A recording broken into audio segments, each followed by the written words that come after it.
Buenas tardes, es un enorme placer y un alto honor participar en este teaching course de nefrología pediátrica en Montevideo. Felicitaciones a todos los que organizaron este teaching porque realmente ha sido un éxito rotundo y eso fue en base al denodado trabajo de la doctora Halt y la doctora Alcocher y toda la gente de Alanepe que trabajó en la organización de este curso. Bueno, vamos a comenzar con la acidosis tubular renal. Esta enfermedad se aplica el nombre de acidosis tubular renal a un grupo de enfermedades que se van a caracterizar y de acuerdo a su fisiopatología van a recibir el nombre. Es decir, los que tienen un defecto en la reabsorción proximal de bicarbonato, esos van a ser los considerados acidosis tubular tipo 2. En la secreción de ion hidrógeno es la acidosis tubular distal o tipo 1. Pero siempre debemos tener presente, y esto es lo más importante, creo, de toda la charla, cuando nosotros tenemos que enfocar a un paciente pensando que tiene una acidosis tubular renal. Cuando tiene acidosis metabólica, cuando tiene hipercloremia o tiene anión gap normal. Es decir, a tal punto les digo yo que cuando nosotros nos presentan pacientes con supuesto diagnóstico de acidosis tubular renal, si el paciente no tiene hipercloremia, para nosotros está prácticamente descartado. Vamos a repasar rápidamente los mecanismos de transporte que se involucran en la fisiología tubular.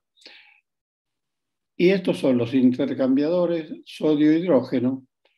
Estos pertenecen a una familia de proteínas de transporte, de las cuales probablemente los más importantes son el sodio-hidrógeno 1 y el sodio-hidrógeno 3. El sodio-hidrógeno 1 se localiza en la membrana vasolateral y el 3 en el túbulo proximal. Otro mecanismo trascendente son los cotransportadores sodio-bicarbonato, que se identifican 3 cotransportadores sodio-bicarbonato. El sodio-bicarbonato 1, el 2, el 3, y su función es el de intercambiar por electroneutralidad un sodio por un hidrógeno. Después tenemos los intercambiadores aniónicos. Su función es el intercambio de cloro por bicarbonato en la membrana celular. Acá estos pertenecen a la superfamilia de transportadores que excluyen básicamente al cotransportador sodio-bicarbonato y potasio-bicarbonato. La anhidrasa carbónica es trascendente en todo lo que podamos hablar de acidosis tubulares o de regulación del estado ácido-base. Y son una familia de metaloenzimas, habiéndose identificado 14. Catalizan la reacción anhídrido carbónico-agua para la producción de ácido carbónico. Hay distribuidas el citoplasma, la 1, la 2 y la 3, son extracelulares la 4, la 6, la 9 y la 14, y son mitocondriales la 5. Pero lo importante para nosotros en el riñón, la actividad en un 95% la va a llevar la acidosis tubular 2, que actúa en el túbulo proximal y en las células intercalares del túbulo colector cortical. La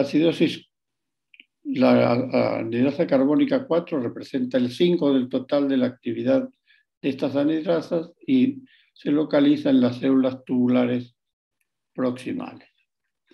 Y después tenemos las ATPasa. La ATPasa tomó vigencia a partir de algunas investigaciones que ahora vamos a describir, pero es muy importante porque es una de las enzimas más importantes que existen en la naturaleza. Su acción está en todas las células y aporta energía a una gran variedad de organelas y membranas, pero su función primaria es la transferencia de protones. Nosotros hicimos, a partir de unos estudios que habíamos comenzado con los transportes de sustancias de sodio y potasio en el intestino, fuimos seguramente los primeros que estudiamos la inhibición de la sodio-potasio ATPasa en el síndrome de Fanconi experimental. A partir de este trabajo surgieron muchos otros trabajos, pero se demostró claramente la inhibición del transporte de estas sustancias en el intestino. La ontogenia de la acidificación renal, vamos a destacar solo algunas cosas. Primero, que la acidificación renal distal madura antes que la proximal, que los prematuros presentan insuficiente capacidad para generar amonio. Esto es trascendente en la regulación del estado ácido-base en los prematuros. Que la generación de amoníaco a partir de la glutamina está disminuido en recién nacidos sometidos a cargas ácidas, que las células intercaladas están completamente desarrolladas en neonatos, y acá algo muy importante, las proteínas implicadas en el mecanismo de acción de la aldosterona, como el receptor de mineralocorticoides y el canal epitelial de sodio, están ya completamente desarrollados. Durante la etapa postnatal hay un aumento en la maduración de la reabsorción tubular proximal de bicarbonato, y otro detalle es que varias enzimas y transportadores están insuficientemente expresados, especialmente la sodio-hidrógeno 3, la sodio-bicarbonato 1 y la acidasa carbónica 2 y la 4. Esto es un trabajo que también hicimos en Toronto, en Canadá, con el doctor Balfe y el doctor Chan, que trabajamos en esto, y es el primer trabajo que surge con la excreción neta de ácidos en la primera semana de vida en niños menores de 1 kilo. Allí lo que se demostró fue la incapacidad que tiene el prematuro de generar amonio, lo que lo lleva a provocarse acidosis metabólica rápidamente. Ahora vamos a pasar rápidamente los mecanismos de reabsorción tubular proximal. ¿Cuáles son? La secreción de hidrógeno en la membrana luminal a través del intercambiador sodio-hidrógeno es uno de estos mecanismos. El transporte de bicarbonato en la membrana vasolateral por un cotransportador sodio-bicarbonato. Acá, en este sector del nefrón se va a formar ácido carbónico por hidratación del CO2, que es la reacción ya conocida catalizada por la anidasa carbónica 2. El bicarbonato generado dentro de la célula sale a través de la membrana vasolateral por un mecanismo pasivo a través de un cotransportador sodio-bicarbonato. Pero acá vamos a ver el gráfico, pero esto es un tema de fisiología que se puede ver fácilmente y es muy conocido. Pero vamos a entrar en lo que a ustedes les interesa y que realmente es más importante tener en este momento los conceptos claros. Vamos a comenzar con la acidosis tubular proximal. La acidosis tubular proximal es causada por un trastorno de la reabsorción tubular proximal de bicarbonato, caracterizada por una disminución en el umbral renal para su excreción. Ese es el defecto, porque los mecanismos distales de acidificación están intactos. Y lo que podemos tener o debemos tener completamente claro es que la acidosis proximal se puede presentar en niños como una entidad aislada o acompañando a una alteración tubular proximal generalizada, configurando lo que ustedes ya conocen como síndrome de Fanconi. En cuanto a etiología, tenemos la primaria, esporádica, transitoria, que es únicamente acidosis tubular, y después tenemos la secundaria, que son varias enfermedades que acá están en la lista: síndrome de Fanconi, galactosemia, intolerancia a la...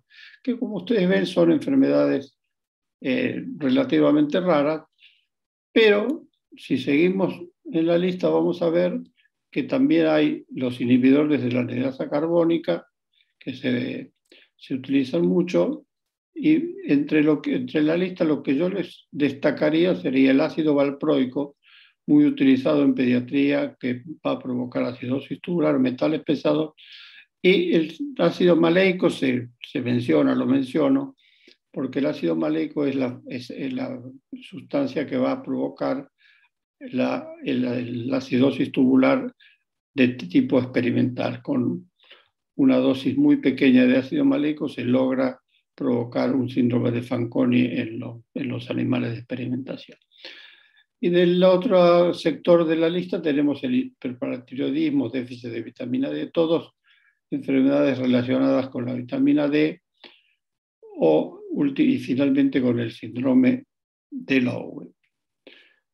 Y acá en la última lista está lo que precisamente quería destacar, que son las conocidas. Primero tenemos la amiloidosis, que es muy frecuente la asociación con acidosis tubular, pero quiero destacar, resaltar y que llévense con esto y van a encontrar muchos casos de acidosis tubular en las cardiopatías congénitas cianóticas.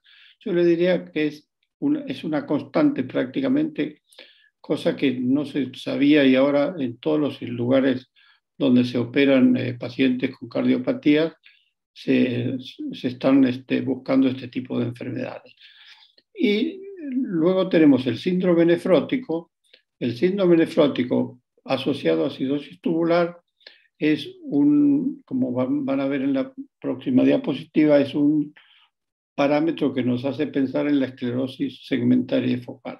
También lo son las enfermedades quísticas del trasplante renal, el Sjögren y nuestro querido amigo el síndrome urémico hemolítico. Acá vemos estos trabajos que hicimos también con el doctor Wapner, el doctor Lipschitz, la doctora McVicar,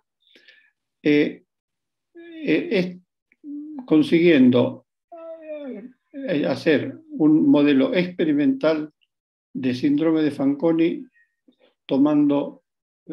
administrándole a las ratas plomo, subacetato de plomo. Parece mentira, pero es el primer trabajo en el cual se provocó porque antes se usaba ácido maleico, se usaban drogas que realmente no tenían sentido, y de preguntar nomás por curiosidad, yo le pregunté con qué se intoxicaban los chicos en Nueva York y casi todos eran con plomo. Y bueno, estudiando los pacientes y de todo esto surgió la idea esta, y prácticamente desde ahí se puso en marcha este estudio de estudiar el síndrome de Fanconi administrándole a las ratas en el agua subacetato de plomo con gran éxito, y tuvo este trabajo, como ven, publicado en Pediatric Research, muchísima repercusión. Este trabajo fue hecho en Buenos Aires, alteraciones de la función tubular en el síndrome urémico hemolítico en San Justo. Allí encontramos que en el periodo agudo la gran mayoría de los pacientes presentaban alteraciones en la reabsorción tubular proximal de bicarbonato. Lo que pasa que ustedes se imaginan cuando un chico entra urémico, agudo, con 15 de hematocrito y 500 de urea, ¿a quién le importa que pierda un poco de bicarbonato? Pero bueno, se nos ocurrió hacerlo y a partir de ahí. Y mire, fíjense qué importante y qué cosa más notable. Por mucho tiempo esto quedó allá perdido en de Archivos Argentinos de Pediatría. Y de golpe me empezaron a pedir mucho este trabajo. ¿Por qué? Porque aparece en trabajos experimentales y ya muy demostrado que el primer lugar donde la cigatoxina deposita su acción es en el túbulo proximal. Y eso explicaría todo esto que nosotros hicimos por el año 1980. Lo mismo nos sucedió con el síndrome nefrótico. Este es un trabajo publicado en el Journal of Pediatrics, donde se demuestra que cuando un paciente tiene una esclerosis segmentaria y focal, comienza precozmente con alteraciones tubulares. Y eso es un trabajo muy interesante y que vamos a retomar. Precisamente estábamos con la idea de retomarlo, porque no hay, después hubo pocos, y una cosa como anecdótica, me llegó una comunicación que era un trabajo que había sido de los más citados en la bibliografía en todo lo que sea síndrome nefrótico y tubulopatía. ¿Qué síntomas presenta la acidosis tubular proximal? Retardo de crecimiento, detención de la curva de peso, vómitos recurrentes y lo más importante, no presenta raquitismo, ni nefrocalcinosis, ni nefrotiasis. Esto ustedes lo tienen que tener muy, muy, muy en la cabeza. ¿Por qué? Porque como no hay hipercalciuria, no tiene el problema que tiene la acidosis tubular distal y eso lo diferencia del anterior. La hipocalemia se presenta en los casos de tubulopatía proximal generalizada o síndrome de Fanconi y no en la acidosis tubular proximal descrita por Rodríguez Soriano y Edelman en 1963. Acá tenemos la genética, hay una forma autosómica dominante que describió Brenes en Costa Rica. Los estudios de biología molecular al final no se hicieron, pero se especula con un gen candidato. Después tenemos la autosómica recesiva asociada a retraso mental y a anomalías oculares, que es más frecuente. Después tenemos la esporádica, que esta es la más común, que es la transitoria no familiar descrita por Edelman y Rodríguez Soriano. Estos individuos tienen un defecto en la absorción intestinal y renal de bicarbonato sin otra anormalidad. Como es muy transitorio, después del periodo aparece en el periodo neonatal o después aparece en los lactantes y prácticamente desaparece, se cura entre los 3 y los 4 años, sugiere una disminución del umbral de bicarbonato debido a una inmadurez de la función del intercambiador sodio-hidrógeno 3. Yo quiero llamar la atención, nosotros nos llegan mucho estos pacientes, son chicos que no crecen y chicos que tienen 1000 estudios, vienen con 40 pHimetrías, vienen con 50 cosas y no vienen con una acidosis, con un estado ácido-base, con un pH de orina donde se haría el diagnóstico directamente. Esa es toda la fisiología de la acidosis tubular. Después vamos a ver cómo se hace el diagnóstico. Pero recuerden, la acidosis tubular proximal, para diagnosticarla, solo consiste en tomar una muestra de orina y hacer un pH de orina recién emitido, un pH de orina mayor de 6.3 con una acidosis metabólica, hace el diagnóstico de acidosis tubular proximal. El túbulo distal tiene otra función y se basa en la regulación de la secreción de ácidos, en contraste con el túbulo proximal que se basa en la reabsorción de base. El eje de la capacidad del túbulo distal para secretar ácidos es la secreción de ion hidrógeno a la luz tubular. Es independiente del sodio y depende únicamente de la bomba sodio-potasio ATPase. Aquí tienen un gráfico que pueden consultar en cualquier libro con la regulación del estado ácido-base en el túbulo. Este es el túbulo proximal y este es de abajo el túbulo colector cortical. Hay 3 mecanismos para explicar la acidificación distal. Primero, la reabsorción de bicarbonato que escapa a la reabsorción en el túbulo proximal, que es el 10%, porque el túbulo proximal no reabsorbe todo el bicarbonato, sino se escapa una porción que termina reabsorbiéndose en el distal. Segundo, la titulación del fosfato dibásico que se convierte en ácido monovalente y va a generar la titulación del fosfato dibásico, lo que se conoce como acidez titulable, y la transformación del amoníaco NH3 en la forma no difusible NH4 o amoníaco es la tercera forma. Si ustedes suman la acidez titulable más el amoníaco y le restan el bicarbonato, es lo que se conoce como excreción neta de ácido. Un factor trascendente en la regulación del estado de ácido-base a nivel distal es la aldosterona, que promueve el transporte de sodio en los sectores más distales del túbulo distal y en los colectores corticales, aumentando la diferencia del potencial negativo a través del epitelio, favoreciendo así la secreción de hidrógeno y potasio. Finalmente, como ustedes saben, reabsorbe sodio y elimina hidrógeno y potasio. Y su acción es mediada por la activación de los canales epiteliales y el receptor de mineralocorticoides y la sodio-potasio ATPase. También se sabe que se ejerce sobre un receptor de mineralocorticoides que están restringidos al riñón, a las glándulas salivales y al colon. Y la acidificación distal culmina en el túbulo colector, donde existen dos tipos de células, las intercalares alfa responsables de la secreción de hidrógeno y las betas responsables de la secreción de bicarbonato. Y después tenemos las células principales, que son las que se ocupan de la secreción de sodio y de potasio.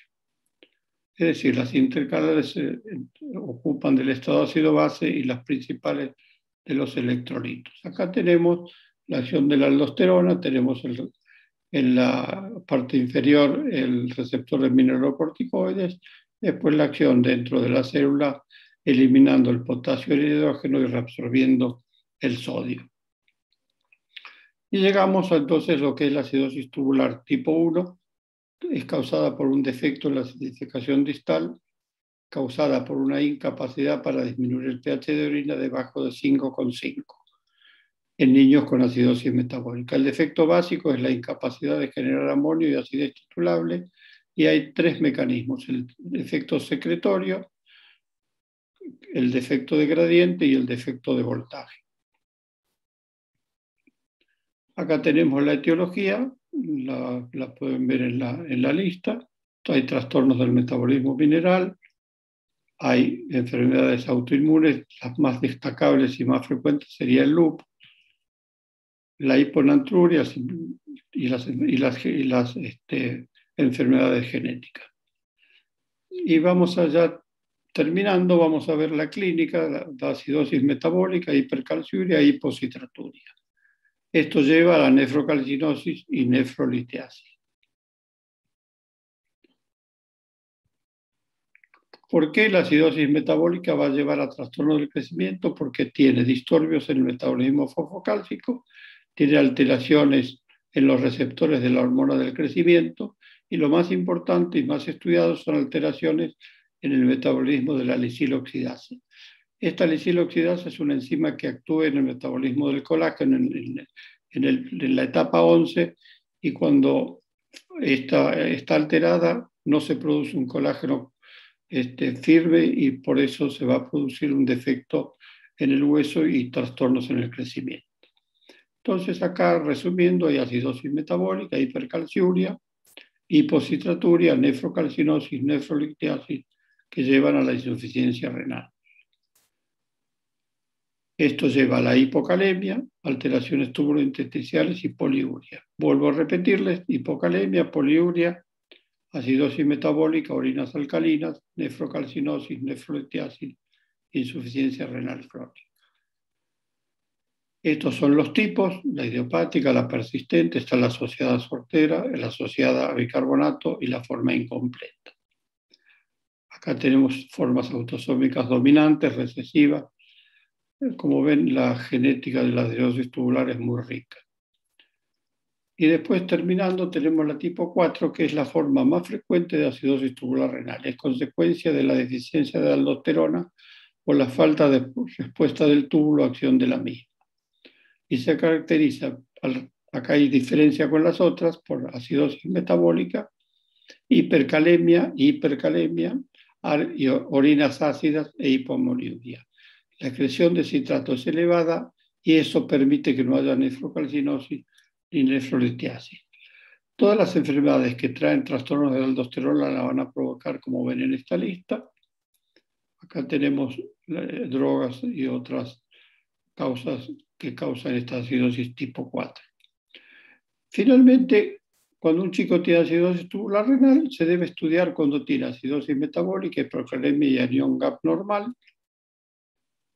Se confirma la acidosis hipercloremia con anión gap normal y se determina el pH urinario y el pH plasmático simultáneamente. La determinación del pH urinario demostrando un pH superior a 6,23 indica la aparición de bicarbonato en la orina, y esto diagnostica la acidosis tubular proximal. Eso es la determinación de lo que se llama umbral renal del bicarbonato, cuyos valores, ustedes ven, son de 20 en el recién nacido, ya en niños mayores de 24 a 26. Y para ver la acidificación distal tenemos pruebas muy fáciles de hacer, como el canión gap urinario, la prueba de la furosemida, la PCO2 y el gradiente transtubular de potasio, y ya poco usado el normograma de Kilter.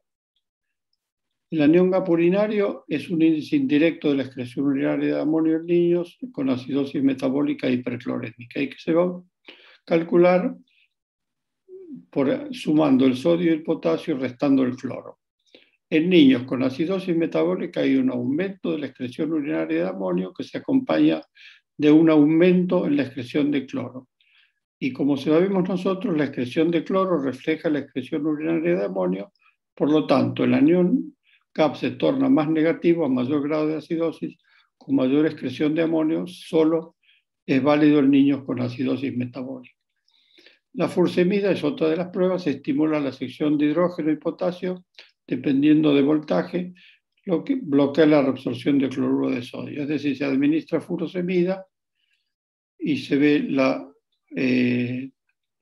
reabsorción de sodio, se estudia, consiste en administrar 2 miligramos por kilo tomando muestras de pH cada 5 horas.